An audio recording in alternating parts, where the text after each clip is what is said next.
Welcome to Idea Tennis, where we challenge ideas, elevate thinking, and serve up conversation that make you question everything. And as I was reading them, it was so funny because it was an instantaneous progression leading to the final thing of them asking, or me asking in the book, then the question of what lie are you telling yourself? It's a book to interrupt people, to interrupt their lives and kind of have those moments of self-reflection, of recognizing that I am telling myself a lie and I need to figure out, but we don't have to believe the lies that we've been told. We know who we are better than anyone knows who we are. And recognizing that is a big, big deal. You have the power to change. As much as sometimes life feels so out of control, you are in control. And once you start telling yourself the truth, and you can live a whole nother life. Our guest today is Vanessa Iceton, a registered psychologist, founder of Psychological in Edmonton, Canada, and co-author of Mindset Coward, Lying Our Way to the Truth. Before she earns those titles, she earned something most professionals never talked about, the wisdom that comes from losing 11 times in a row. Now you might be wondering, 11 times in a row? What's that about?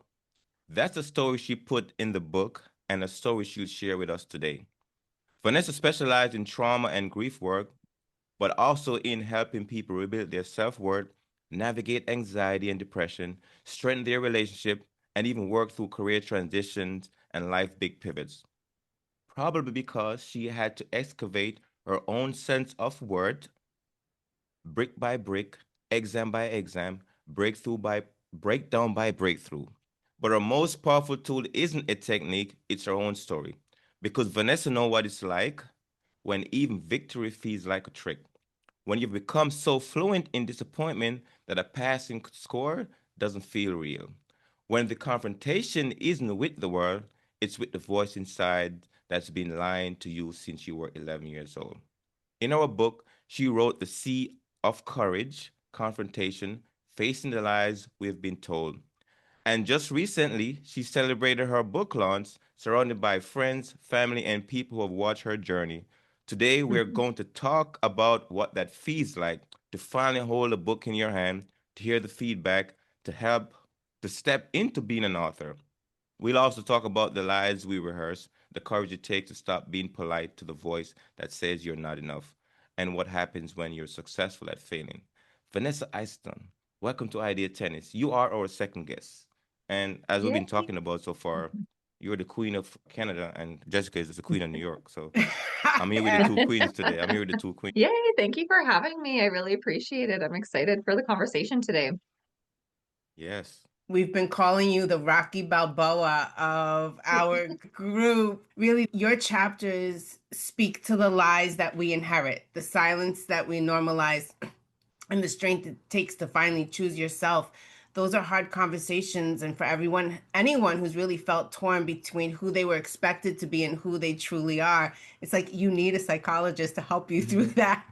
And so, how and why, I guess the question really is, did you decide when Asher presented this opportunity to you to co-author a book? What were your thoughts and why did you say yes? It's funny because I kind of mentioned this at the book launch, and at first I thought it was a joke. Like I'm like this is a joke. No one really wants me as as an author of a book, and it was interesting because it was also a recognition of more lies that I was telling myself. I'm like, who could want me? Like how this little girl in Edmonton, just kind of like a seed, so to speak. And it was kind of interesting that I was also like, I'm like, okay, I could do this. I never thought of writing a book before, sharing my story. Like I knew that I wanted to do speaking events, but I never really thought of writing before. And I knew that I was a good writer back in the day in like school and stuff. I like had done very well on papers and things. So it was easy for me to be able to express. So I was like, okay, I think I can do this. But it was interesting because you definitely experience writer's block when you're writing. Even though that's not real, you know. They say writer's I, block is this, but we don't have talker's block. We got writer's block, but we can talk all day, right? yeah, definitely. It's like we're natural storytellers, so it's funny when you kind of start to think about like you're like, okay, now I gotta like type this out, which is interesting because all the tools that are coming out with AI and being able to like talk your story out and have it be written for you. It's interesting, but it was something that I actually did challenge myself to do. I'm like, you know what? No, like I need to old school write this out because it was a form of therapy for me. I was kind of like, this is journaling. This is journaling. And I don't journal. I used to. I have journals from back in the day when I was like a kid and stuff, but it was something that I'm like, no, I'm going to really challenge myself to write this out because I used to be a really good writer. So I did, and used AI a little bit here and there, but I really wanted to challenge myself to actually like sit in the feelings and sit in the story and immerse myself in it while I was writing it. Mm. So from the background, I guess behind the scenes for the audience, your level of attention to detail, I thought I was attentive to detail, right? But yours was next level. And I had been Yeah. distracted because I had been doing other time sensitive projects when the book was supposed to be wrapping up. And Asher doesn't put real pressure. You need to learn how to put like healthy pressure on people, Asher. And so I didn't recognize the urgency in which we were trying to finish this and what needed to be done. And then I, like you, this is the second book project I have with Asher. But much like you, the first book project was very different than this book project. This book project, I think one of the things that is special about this, it is part of the deepest, darkest parts of who we are, revealing our truth to the world. And each of the stories is very different. But recognizing that having a writing coach, someone like Asher, to help you through the process and rely on him for that. I don't know. I need him to tell me. But then here you are, Vanessa, and you're like, Asher, don't you think about what about this? And I was like, oh my God, thank you, Lord. Where did Vanessa come from? I'm so grateful how the universe just brings people together in the most Yeah. perfect ways and timing. But I know you had the book launch, and we'll talk about the book launch, but I want the audience to get to know you.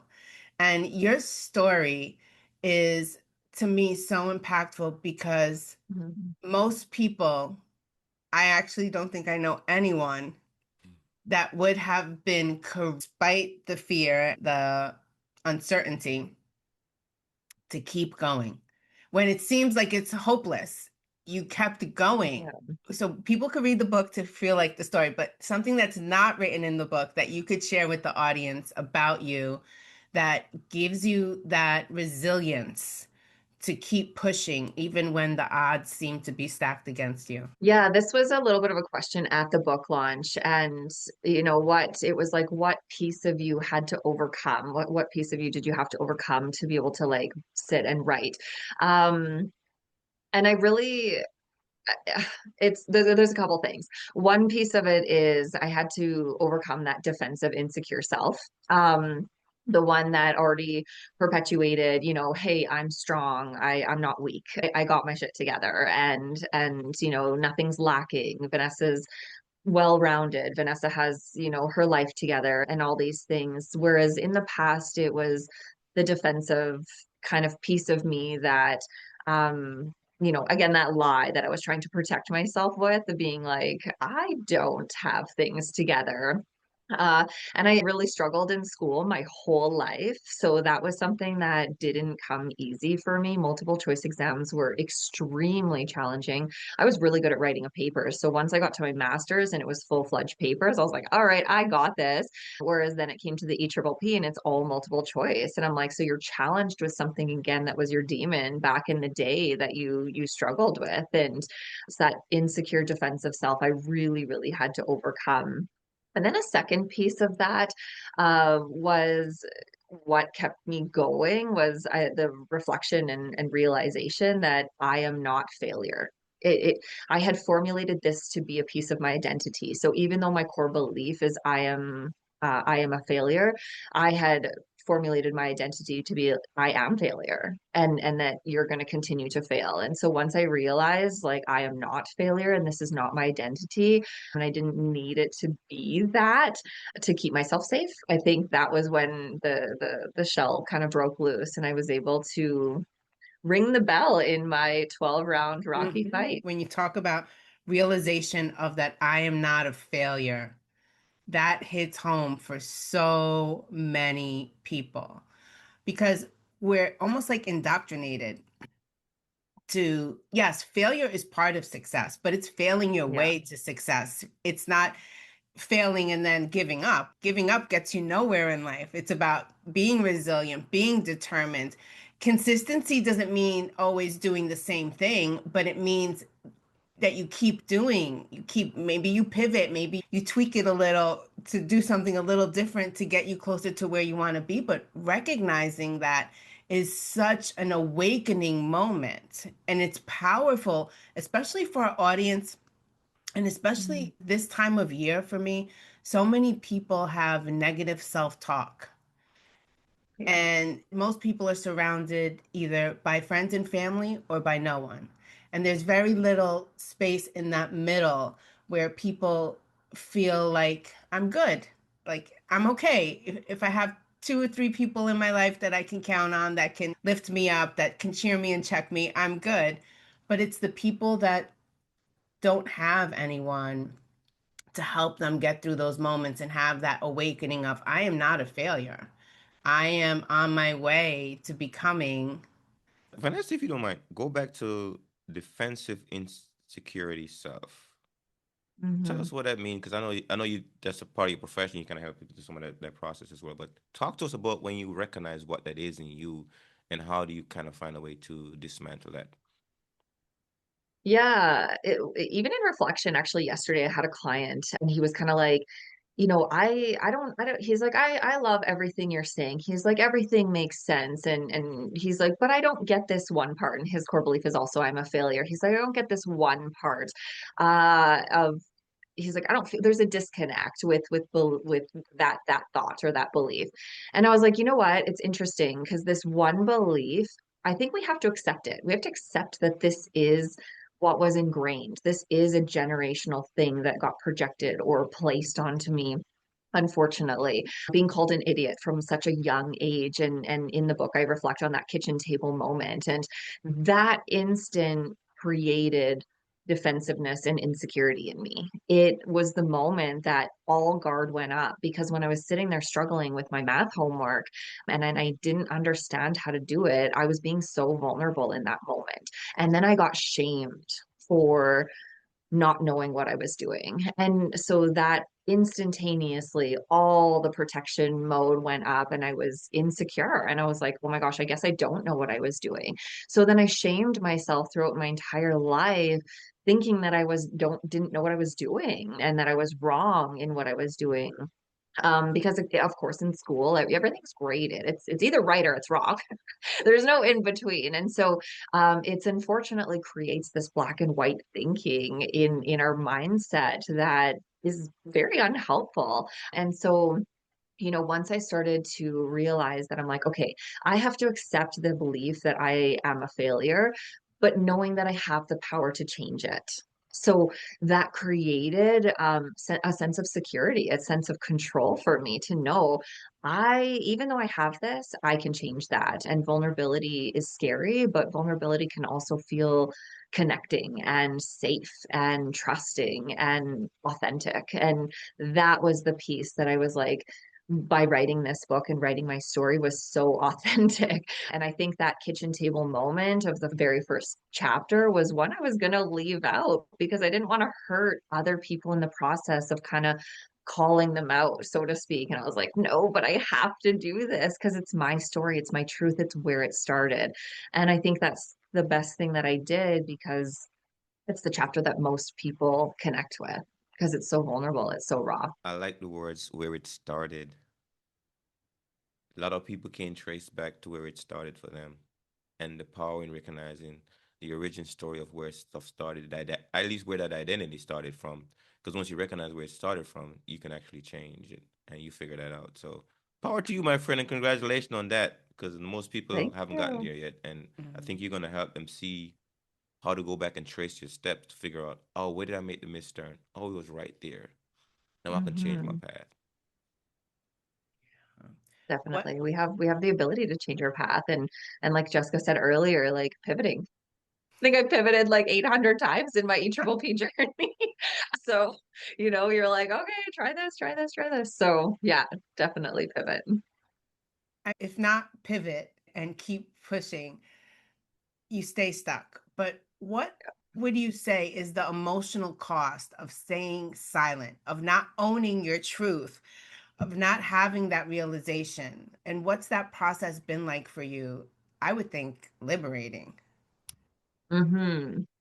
Yeah, I always kind of like use it as like hypothetically, what would you feel and how would you behave if your core belief was different? So if it was the opposite, whether it's successful, capable, good enough, you know, in control, whatever that looks like. It's like hypothetically, what would your life look like? And it's funny because it's an instantaneous reaction with people to be like, and there's the shoulder drop and there's the breath, and they're like, I would this and I would that and I would this. And I'm like, oh my gosh, like you have the capacity to think something different, and you're already imagining your life with it being something different. Now we just have to take the behavior and do. And that's the kind of double-edged sword. If we don't activate or we don't motivate with the brain, we're going to stay stuck. And that's the equal kind of level playing field. So it's do one or the either. And I think for myself, I really activated myself. I didn't really change that cowardice mindset until maybe the bucket moment when I was kind of like, okay, like you know what? You might fail. What are you going to be if you fail? If you fail, you're going to be a certified Canadian counselor. You're going to be a social worker. You're going to be something else, but you can still be successful. And that was the turning point for me when I changed my mindset, because before I was pivoting with actions, but I wasn't changing the mindset. Mm. Well, I know Jess got some questions because but this was funny. You put up. I know we don't do normally curse on this podcast, but this one is good. Sorry. You said the fucking moment, right? Oh no, just so we know, I speak like a sailor. I try to be on best behavior. Every once in a while, something will come out of me, but you're okay. You're in good company. We're 18 and up on YouTube. But yeah, the fuck it moment. Sometimes we have to like take that on and just like, all right, because then you start protecting some status or some identity. You just start like, let me go do this thing. So speak about that some more. The fuck it moment. Tell us about that if you don't mind. Yeah, it's funny. I was kind of like, okay, like if this is my last time. So the College of Alberta Psychologists had put in a regulation in January of 2023 that you could only take the EPP 3 times, whereas before it was endless. So I was already on my, I guess, ninth time. And so, or I guess 10th time, whatever you want to call it. And so January, I think, or February, I took the exam, failed. And then I think it was June or something. I can't remember all the dates, but then I took it again, failed. And then I was like, oh my gosh, like this is my last time, my third and final time, 12th time. So I booked it for December, and I did everything kind of different. I booked it out of town. I booked it like I had accommodations.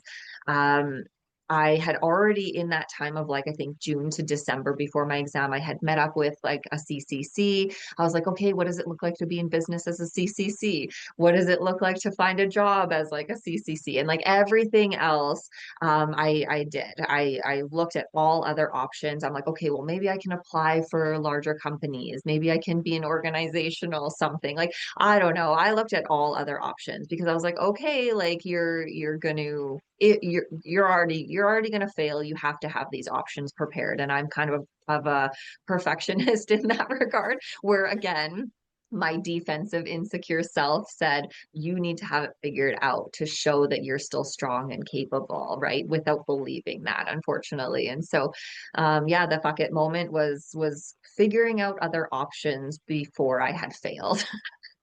And yeah, I was like, okay, there's other options. I guess I can go in. And I kind of, people are like, did you study more? Did you do this? Did you do that? I'm like, no, I literally gave up studying. I told myself, you know what, you can do this. If you pass, you pass. You know the information, you're smart. You've been successful in other exams, you know, even though in university back in the day I've cheated, like I've done the things to try to power through and to try to lie my way to the truth.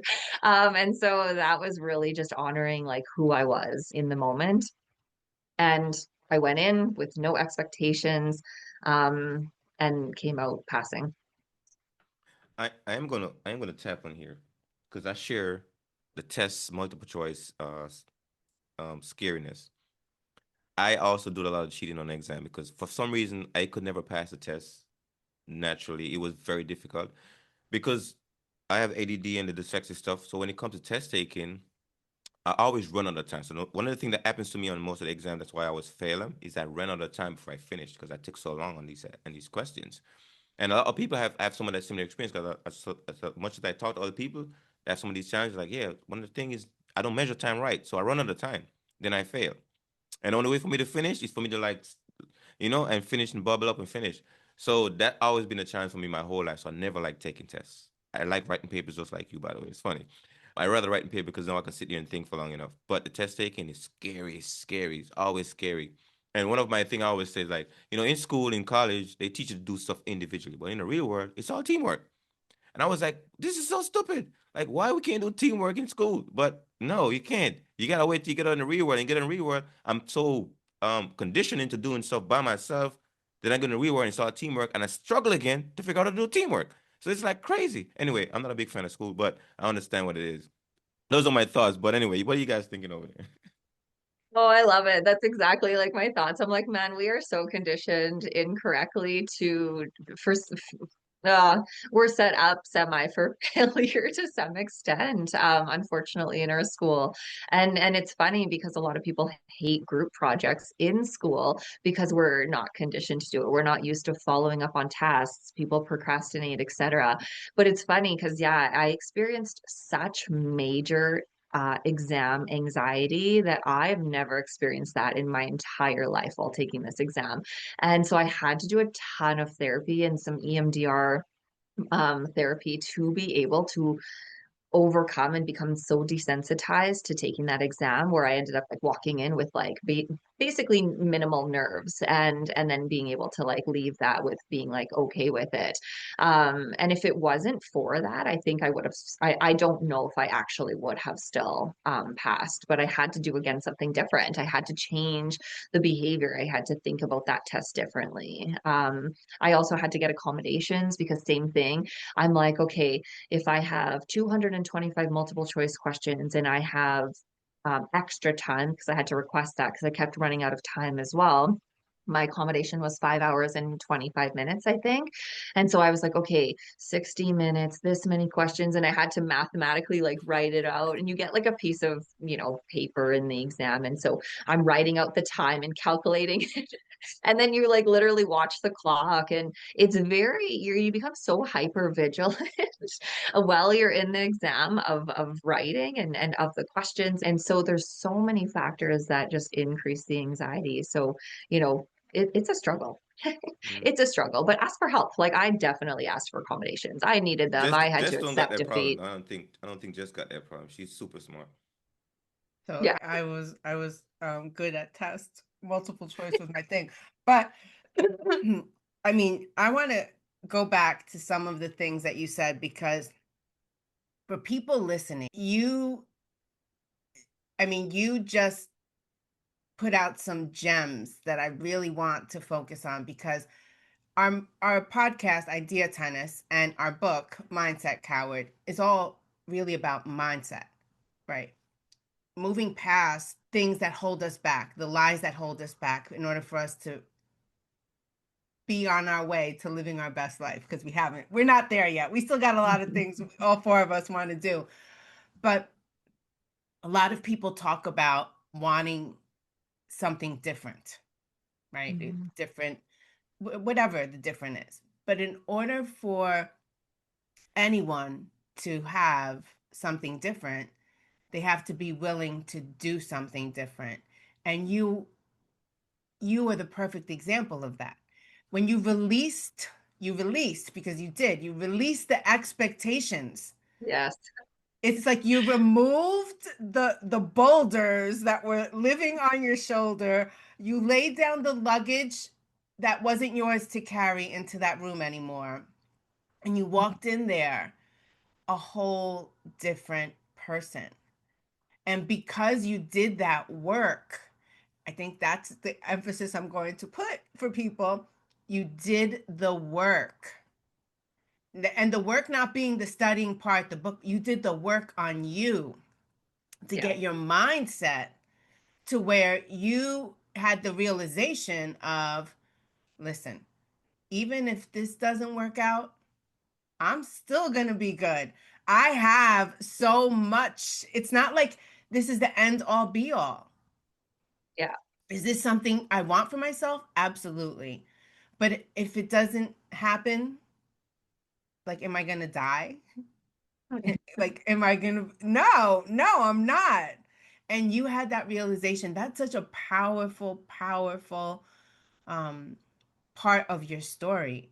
Can you tell everyone that's listening what courage is for you today? Having done all Yeah, that work, by the way, I having know, done all right? that work, what does courage look like, feel like, sound like to you today? Yeah.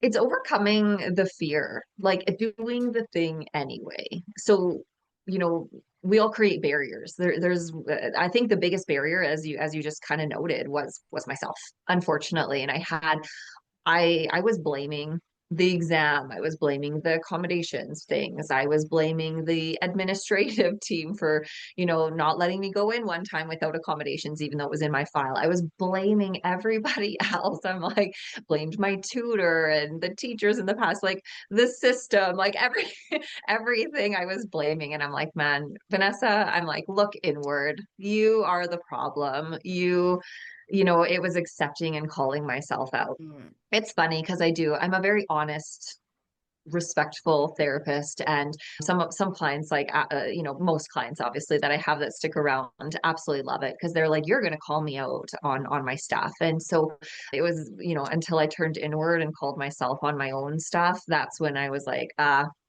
you're your own barrier. And courage for me is just doing the thing in fear, no matter what, but being vulnerable in that fear. Like, we're all going to experience fear to some extent, whatever that looks like, and it's doing the thing anyway and having the, I guess, self-respect to do the thing versus thinking that I need all this external validation. And yeah, was registered psychologist the most, you know prestigious, looked upon, therapist out there, so, in the world of Alberta? Yes.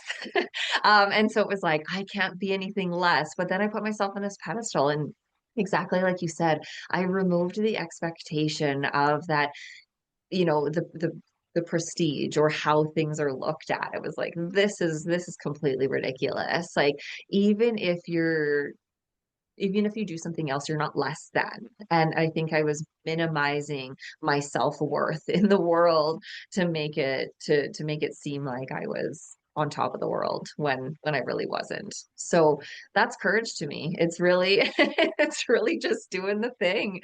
And I'm just human. I'm just me. And that was where I am not failure came in. So that was the identity component as well. It was acceptance of the identity of just who I am, and that's it. You are going to impact so many people listening to this podcast based Mm, on your story and the thousands of people that read our book because of your ability to have that self reflection, overcome the fear, and recognize that maybe the problem's me. But guess what? I get to do the thing anyway. I get to do yeah, the thing anyway. So, congratulations for recognizing that no one knows you better than you at yeah, the end of the day. And what you tell yourself, and I'm sure you tell your clients this, what you tell yourself, you become, you believe. And so when you speak the good things into the universe and into yourself and recognize that I'm going to be okay. No matter what happens, I'll be good. All of a sudden things start to change. How you perceive the situation, the challenge, the obstacle changes. So Definitely. Ashley, let's get to the fun part. Before we do it, I want to, before we switch over, Vanessa, I gotta say, you're one of the most honest person I know, and you just being so honest just now. It's moving. I felt like the little tear was coming just now. I was like, just if we can all just take on Mhm. the badge, wear the badge of being honest, like it would change so Mhm. much. Because while you're Yeah. being honest with yourself, you're just getting rid of so much weight. And we don't understand how powerful that is until we start doing it. It's like, man, life is life is getting a lot more easier because I'm being honest with myself. Yeah. Not with the world, with you. And that was powerful, my friend. So all right, Jess, Yeah. you got the switch. Go ahead. We'll talk about the fun part, the party part. Everyone loves a good party. And Vanessa must We have been a party planner in another life because she you know, dotted all the I's, crossed all the T's. yes. She made it look beautiful.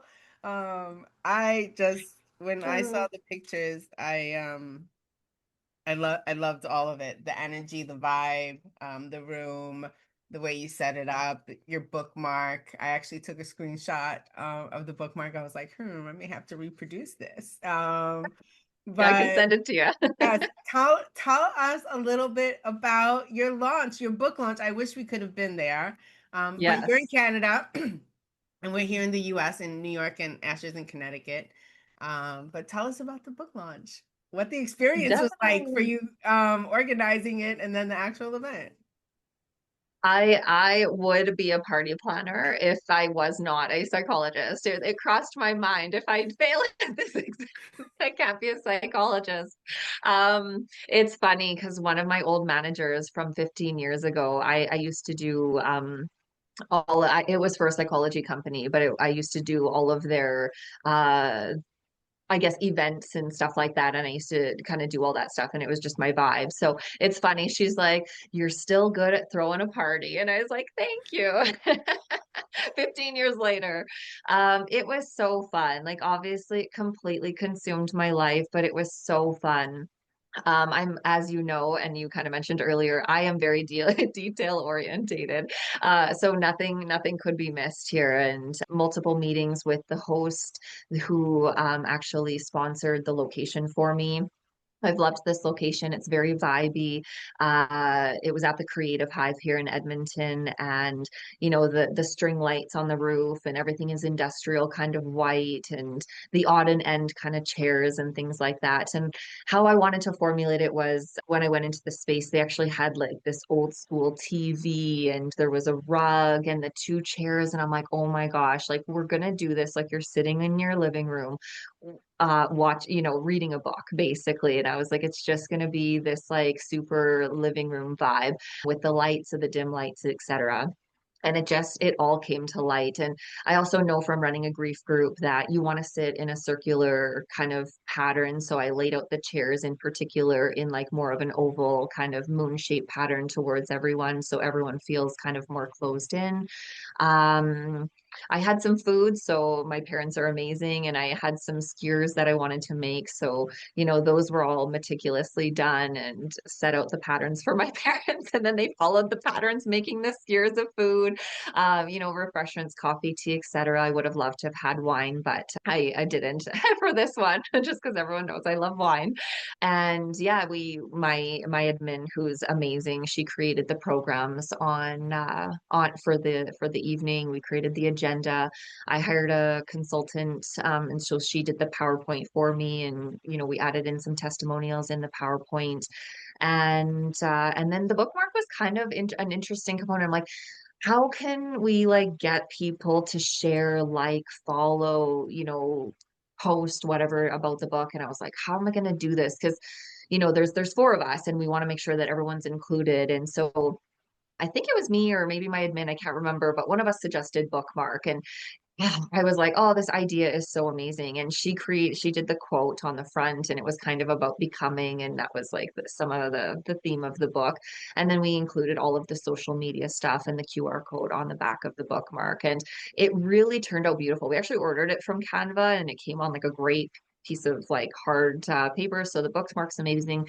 We had ended up putting that on each person's chair. So we wanted to make sure no one forgot about that. So again, the details that everyone made sure that they got one.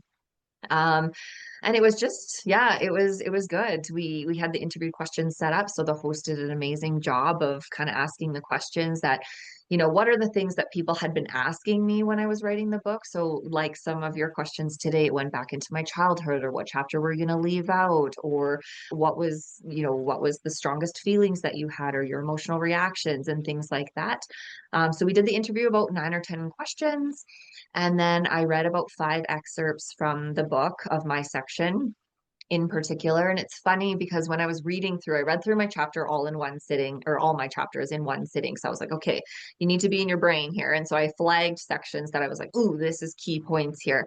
And then it's funny because I was reading to Walter, the host, and I was like, hey, figure out, like, help me with like figure out these sections. And as I was reading them, it was so funny because it was an instantaneous progression leading to the final thing of them asking, or me asking in the book them, the question of, what lie are you telling yourself? And it was so weird how that worked out. So it's like my brain almost knew that I was like, and then so like when I was reading it, like the buildup of my emotions to even get to that point, like I was holding my book like shaking while I was reading my excerpts because I was so emotional. Um, and then as I finished, um, I look out in the audience because I really made sure to like be so present and mindful in that moment. And I looked out, and like there was like everyone's crying. Like a lot of people were crying. Maybe not everyone, but like it was. I was like, oh my gosh, was this okay? Like this was so moving for people though. And that moment, it like makes me emotional even thinking about it now.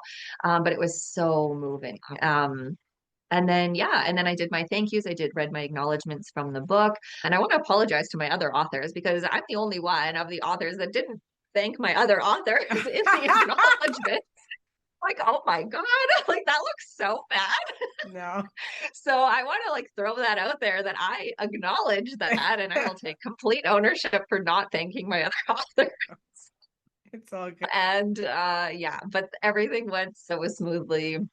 It was amazing. And then I did a book signing after. So we kind of brought over my table, and then I sat there and everyone lined up, and I did the book signing, and my hands like shaking, and you kind of have to remember to think about how you even spell your name at that point because you're so consumed. And as you're writing and you're trying to think of what you're writing, people are telling you stories, and then they're coming and crying, being like saying how moved they were and all these things. And I'm like it was just so I had to stop writing, look at them, make eye contact, Yeah. pause, reflect, listen, like I was, because I'm very in tune with what's going on, and then continue, signing the book. And it was really powerful. It was really moving. It was such a really neat experience. Yeah, it was powerful. What was it? It sounds powerful. I mean, when you said that you were reading the 5 excerpts and it led into the question that you asked, it's the journey of your story essentially. And so recognizing that we all tell ourselves that lie, which is what Mindset Coward is about. And Mhm. for those just joining us, that's what we're talking about. But what has been the feedback so far that you've received from people that have read the book? That it was very emotional for them, that they were able to sit and reflect and kind of give themselves permission to be like, yes, this one thing in here connected with me. And it's been different things and different pieces. People were also surprised to probably hear some of the stuff that I went through unknowingly. Um, Longtime friends who have been friends with me forever, who also know my background, my history, my childhood, were like, wow, like we remember you experiencing those things, and it brought back emotions for them and a lot of that compassion for me and what I've been through. The people who had been through the EAAA process with me, old managers, friends, study group people, they were like, this is so insane. Like, but for you to recognize and validate the feelings that you experienced during that process was probably the biggest piece, and just how moving that was. So, lots of insight, lots of reflection, and a lot of things, insights, I guess, that people were like, we didn't know. And I'm Mm. like, I know I don't share a lot of these things. And it's interesting because in my life, I usually wait to be asked questions, and I'm really starting to be like, Vanessa, just share the damn thing, because it's so connecting versus like I've always like sat back and I've been a people watcher. I'm an extrovert, but I'm used to sitting back and watching. And I think for this one to be able to be the main person in sharing was also really helpful for me to get out of the shell and be more vulnerable in sharing my story. And then to have people connect with me on that. And there's some people that had no idea who was there. There was clients that were there. There was old managers that were there. It was a really neat experience. And I will share the video Yeah. of it. I did hire a videographer, so that will be shared. And so I'm excited for everyone to see it. Very excited to see it. Josh was with us last week, our fourth co-author, and he said something. I resonated with it completely. Asher is the complete opposite of this, but I want to say you are aligned, and correct me if I'm wrong. We talked about how hard it is for us to ask for help. Mhm. And now with this book project, much like you, it's like in some ways you work in silence and people don't know what you're working on and what you're doing. Then all of a sudden you reveal that you've been working on a book with three other people, and the world is like, wait, what? The people that you know are Mhm. like, wait, who are these people that you're writing a book with? And how do you know them? Where are they from? What are you guys writing about? But then it's getting the word out to the world of Mindset Coward, and that it's not a book to motivate people, but it's a book to interrupt people, to interrupt their lives and kind of have those moments of self reflection, of recognizing that I am telling myself a lie, and I need to figure out what you said of, you know, releasing the expectation, and that there's more than one way to do something, and that I am perfectly imperfect just the way that I am. And if not this, well, then there'll be a plan B, and then a plan C, and however many things we need to get it where we need to be, in the perfect timing that's meant for us. But it's hard to ask for help. I've seen you on social media promoting the book and sharing the book with other people. How has that process been for you? I'm admittedly a type A personality, and I believe you are too. There's nothing wrong with that, by the way. I think that that's a good quality. Everyone needs a type A in their life. I mean, the if I know, depending on the size of your screen, let's see, the positioning of the cover of that box so that it could kind of see still the book had to be just right for me. That I must have Yeah. spent like 5 minutes. Why? Because in the grand scheme of things, it gives me peace. It gives me Yeah. peace. So I needed to do that. But how did you how did you feel that it was okay to ask people for help with this book and getting the word out that you wrote this book, and the launch party and the promotion and all that stuff? How did you get to that? I think it was very surreal at first. I think, and I wanted to touch on that one piece too, that some of my friends didn't even know I was writing a book, but it was still the lie that I was telling myself that this book is going to fail. And and it was just an interesting thing. I'm like, well, I can't tell people until it actually happens. And I think that was even that when I thought it was a joke at first, I'm like, oh, is this real? Like, I can't tell someone until it actually happens or until it follows through, because otherwise it'll be a failure or seen as another failure. So very interesting how that kept perpetuating itself, even in the process of writing. And yeah, I'm like, oh, you want to come to my book launch? People are like, I didn't even know you were writing a book. I'm like, oh, whoops. Because I didn't really share it. So funny thing.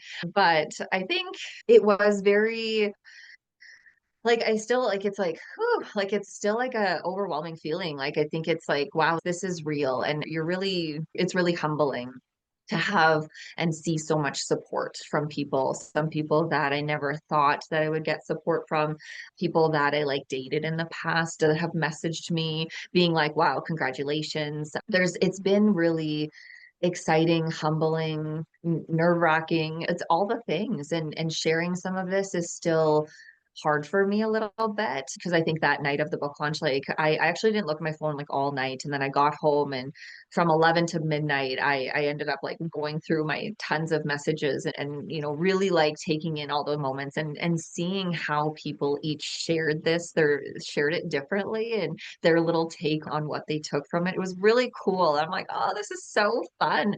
And then people were creating reels about it. And I'm like, this is neat. Like this. So really just taking it in and kind of honoring that piece of because all of those people I asked for help from at some point in the process through this year. And that's why I wanted to do the book launch and then that time crunch of the book launch was it was really a closing chapter of 2025 for me. And instead of survive in 2025, this year it was thrive in 2025. And I really feel like I thrived this year. It was really cool. And I wanted to close the chapter on this year of having that book launch. I gotta say something here. Congratulations, Vanessa. You are a trailblazer, my friend. You don't even know it yet. And I gotta say, Jess, we don't have a lot of guests on this podcast, but you are a really good interviewer. Like Oh, thank I you, was Asher. watching, you are very good at interviewing, by the way. I just let you know that. But I want to tie one more knot here a little bit when it comes to the timeline. I think Dan Sullivan said there's no such thing as unreasonable goals, just unreasonable timeline. Mhm. And it's always unreasonable timing for me because I always either miss the. It's very hard for me to hit the time thing because measuring tasks across time is not an easy thing for Asher Brain to do. Not sure if you're the same way, but Jesse's pretty good at her clock. But Asher clock, I, I get zoned out. I'm like, oh my god, I'm waking up from my dreams because I'm a dreamer. But we understand the pressure of timelines, and sometimes it's not the goal; it's the timeline that kills us. And sometimes that's the reason why we don't share a lot of things because, like, the timeline I set on it, I might not hit it. But I want to say congratulations for recognizing all of these things after the process. You're like a super reflective person. Like you got so much information from your past that you've looked at your pathway and like measure it very well. So I'd say congratulations on that.